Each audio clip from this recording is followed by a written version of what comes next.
So, tell me your name, Lucy Lopata. and tell me, Lucy, a little bit about yourself.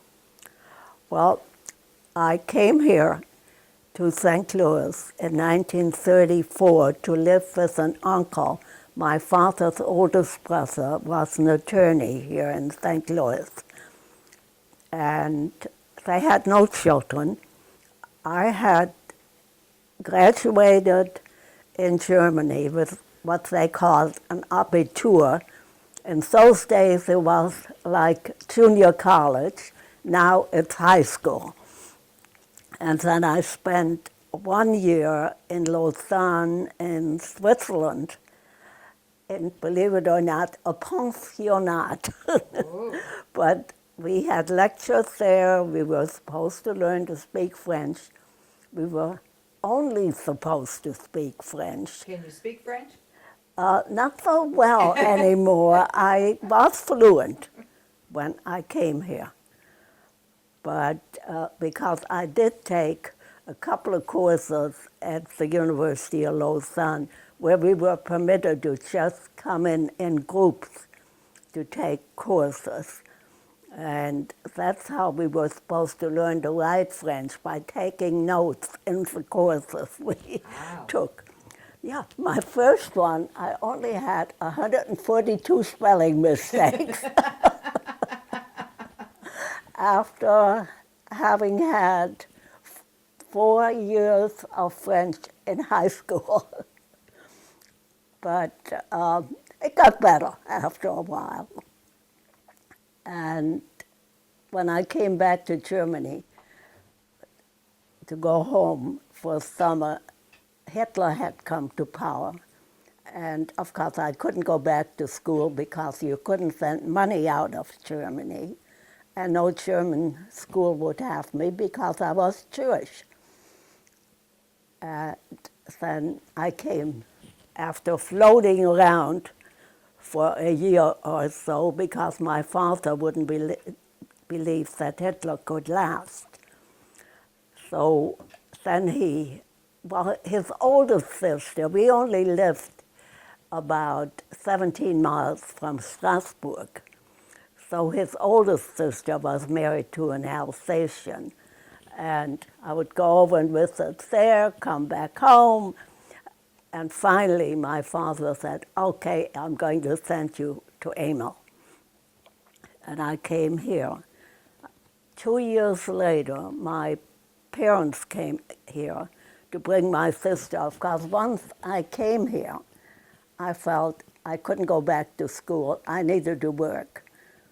But my education had been such that I really didn't have a skill like that I took in Lausanne, were in French literature of the 18th century and history of art of the Renaissance. Now you go and earn a living with that. But I was a wonderful sales lady at every store in downtown St. Louis. And I came in as an extra, wherever and whenever they would have me. And then ended up at Stickspear and Fuller, making out budgets for Wow. people who owed, well, that was my uncle and his friends got me that job at Sticks.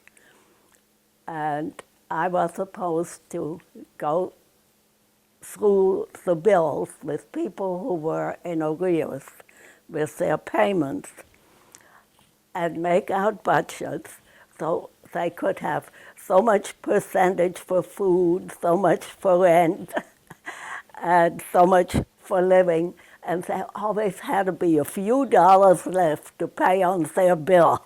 People could use you today. We need the same thing today, yes, We do. Judy. That reminded me. Yeah. And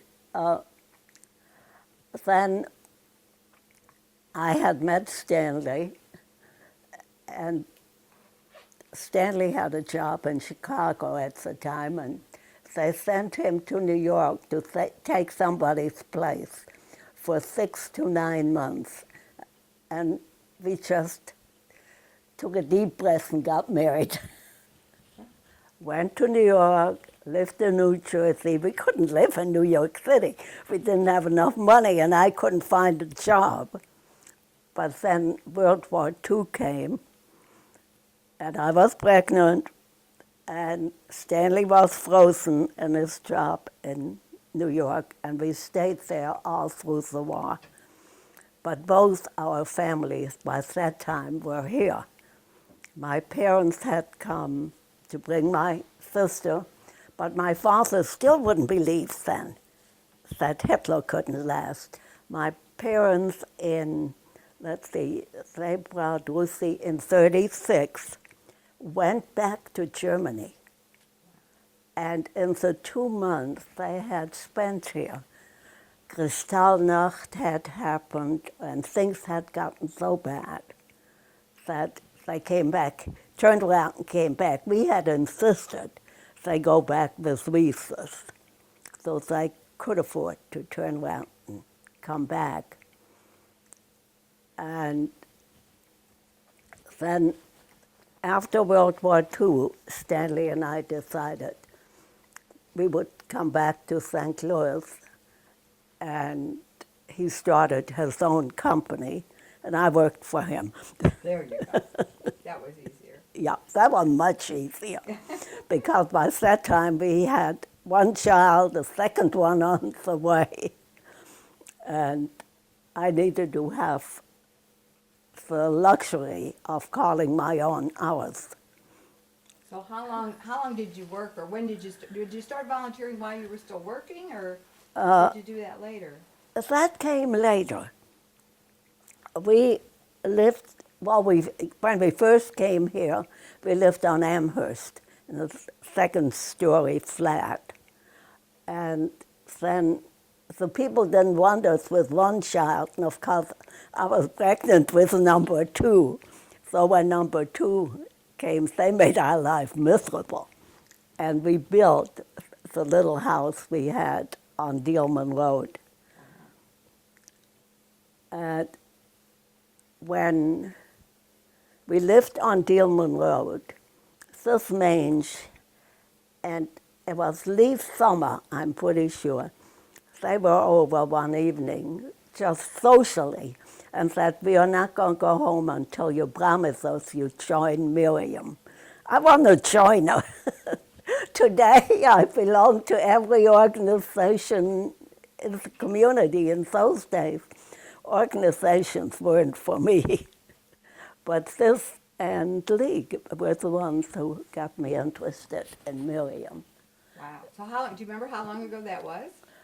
Well, gosh, it must have been like 48, 50, something like that. So like 60 Yeah. years ago. Yeah. Yeah.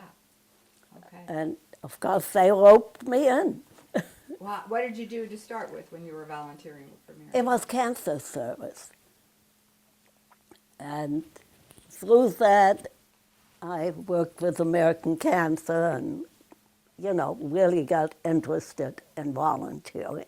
You did a lot of things at your house. I've talked to people who were at your house on Gilman Road for cancer service. Well, that was the cancer gift wrap. The one thing I just remembered, it was one of the first years, we were still making what they called Johnny coats. They were the little coats you put on when you are in the hospital. And evidently, there must have been a shortage of them right after World War II. And the women brought their sewing machines before Christmas. We always had that cancer wrap for Christmas. And the sewing machines were lined up in our basement. We had a finished basement there. And the women would come and sew Johnny coats. Wow. Wow. I wasn't very good at that. So you didn't want to get involved in organizations, and we know how many you're involved in today. Yes, ma'am. So how'd you get so involved after Miriam? Well, funny thing was, we had 4 children. After the children left home and Carboline Company had grown, and Stanley had much better help than I ever was, what was I going to do with myself? Here I had been busy doing this and doing that and going from one thing to the other. All of a sudden, my children are all away from home. They are in school or getting ready for college, and I have nothing to do. So you were involved. So, So how do you think that your involvement with Miriam specifically has affected your life? well, it started me in volunteer work. Judy, I'm going to stop you for a second. Okay. Yeah, keep in mind that your voice is not going to be in this. Right. So we kind of need it, because sometimes her answers will not make sense. Okay. You almost need to have her include your question in her answer. Okay. Okay. Because otherwise it's not going to make sense to people. Cause, Okay. They Right. have to hear your question. Okay. Up until now, has it been? Yeah, so far it's been okay. Okay. Okay, Just that one. No, This I'm- last one, right? That's Yeah. good. Okay. Okay. Okay. So we'll go back to this one. Yeah. Okay. Just Alright, to so have her include her I'm question. gonna ask you the same thing again. So if you'll kind of repeat what I asked you Well, before you answer. So I'll ask you again. So yeah. can you tell me, how has your involvement with Miriam affected your life? Actually, Judy, it was the first time you asked me about how it affected my volunteer work. It was the first time I had ever volunteered. Was when I did get involved with Miriam Cancer Service. And it was fun. I made friends. And these people were all very serious, and they were all of my generation, a little older, some a little younger. And they enjoyed volunteering. Today, young women want to go to work. In my day, you didn't have to go to work unless, of course, you were a refugee like me. So what have you learned from working with Miriam? What have I learned from working with Miriam? You feel youthful. And even though I never had a big career of my own, the volunteer work I have done and working with Miriam have made me feel like a youthful human being. That's a nice answer.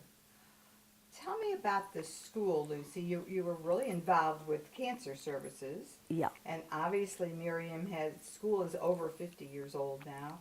So what got you interested in the school part of Miriam? What got me interested in the school part of Miriam? Actually, I had been involved with cancer service, and at that time, when I first got involved, Miriam, the organization, was still a little bit involved with Jewish Hospital, with their, it was a convalescent home. And then when Jewish Hospital decided that they really couldn't send anyone out to these old ramshackle buildings we had because it was getting too costly for them, and they moved the rehab service into Jewish Hospital, we were stuck with the buildings, and we didn't know what to do with them. By that time, I had become a Miriam member, working with them, was an officer in the organization, was really interested. But I was also doing a lot of work for American Cancer Society. I believe I was the first woman who was service let's see, service chairman for American Cancer in St. Louis. Wow. But Miriam was still my favorite, and we were talking about what to do with these old buildings. And I don't know who came up with the idea, but at first the buildings were used for a school for children with learning disabilities who were considered slightly retarded. Then by the time Eleanor Kenny came on board, she came up with the idea. She had heard that we now, amongst these retarded children, if you dig deep enough, you will find some who have learning disabilities. And we thought, oh, how great. And this is just about the time when special school districts started in St. Louis.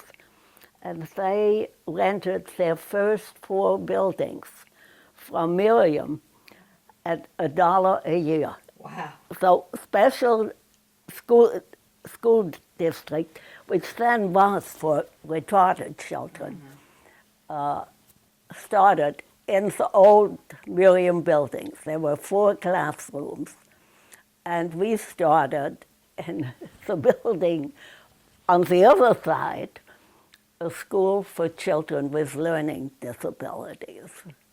And then what made you think about a new building? Well, I used to say Mr. Pothofen was our caretaker, and I used to come home and say to Stanley, honey, Mr. Pothofen is a genius. He holds these buildings together with chewing gum. I mean, he was really. But then we finally decided, special school district got new buildings. They were only with us, I believe, it could have been longer, I think maybe only 1 year. And we just needed new building. And we had gotten people on board who knew how to fundraise and could go out. People like Judy Gall, she was one of our best fundraisers. And we just took a deep breath and built the school. Which is a wonderful asset for these children today. Well, you're right. It is quite an asset for children today. And of course, it's no longer the first experiment that Eleanor Kenny did. Yeah. Yeah. So, do you have anything else you want to say about Miriam before I ask you about your last question? I don't think there's any more. I think that you have quite enough there. So tell me, you mentioned earlier about women today who want to work or whatever. What advice would you give to younger women today about getting involved? What advice would I give to younger women today?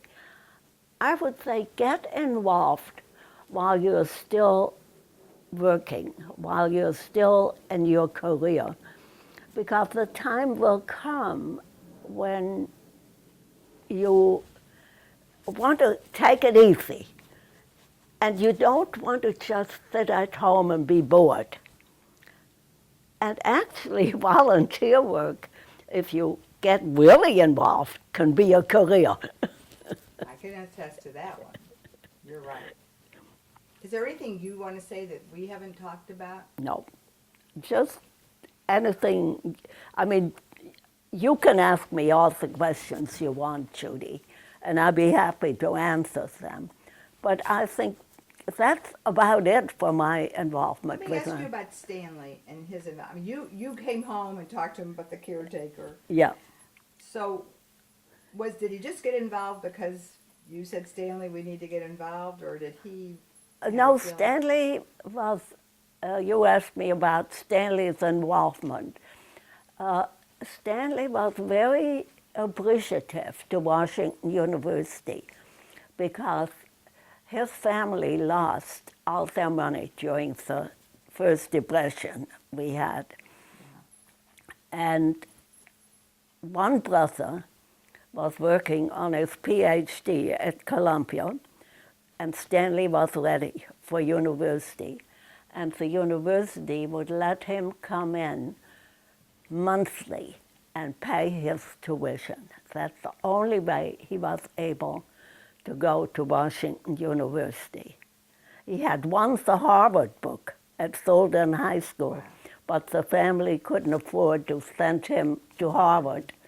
So he went to WashU, paid monthly, and he never forgot. That's how he got involved, first in Washington University and then in the community. Okay. So look at me, he's gonna. Okay. I'm gonna go ahead He's the and- ventriloquist, I'm the Yeah. dummy. Okay. Move your lips, okay? Okay. When you go into Miriam now, what do you feel? When you walk through it?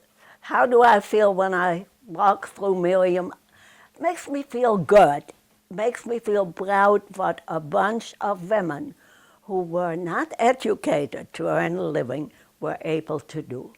I mean, when you think back, originally, when they started Miriam, you know, it was started by a bunch of German women whose husbands had immigrated to New York with their husbands.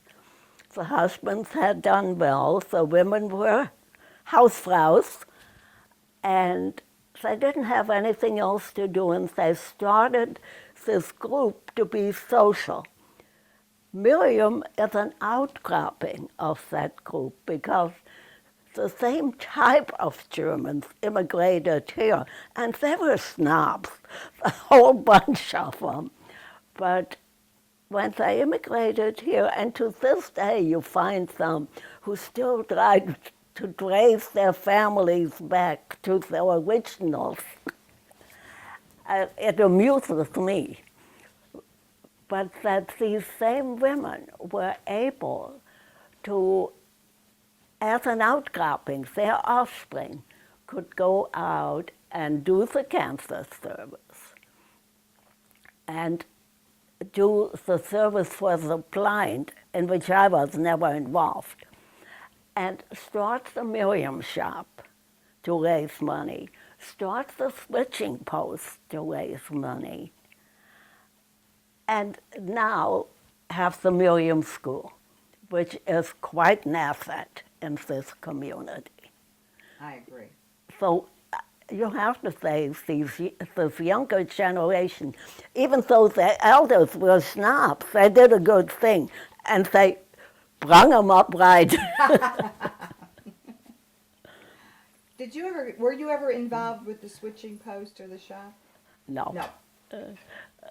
As a matter, you asked me if I was ever involved with the shops. No. No. I could never keep a shop. That's not. Wasn't your thing. No. I would be broke, I think, in 6 months. But the women who ran the Miriam shop, I remember when I was president of Miriam, I had Ruth Bielson as the vice president. And I said, Ruth, I know nothing about the shop. It's yours. And without her, but she did, I couldn't have done it. She did a great job of running that shop. And the ones who are running the switching post now, these younger women are doing just fine. With that background for them. They laid the background for them. Yeah. The foundation. The foundation was, by really the people of my mother's generation. And I'm 95. Right. And proud of it. Not proud of it, no. But I'm not proud of it. I'm just, if I still have to be here, why, We're proud of it. I have to make the best of it. And you are.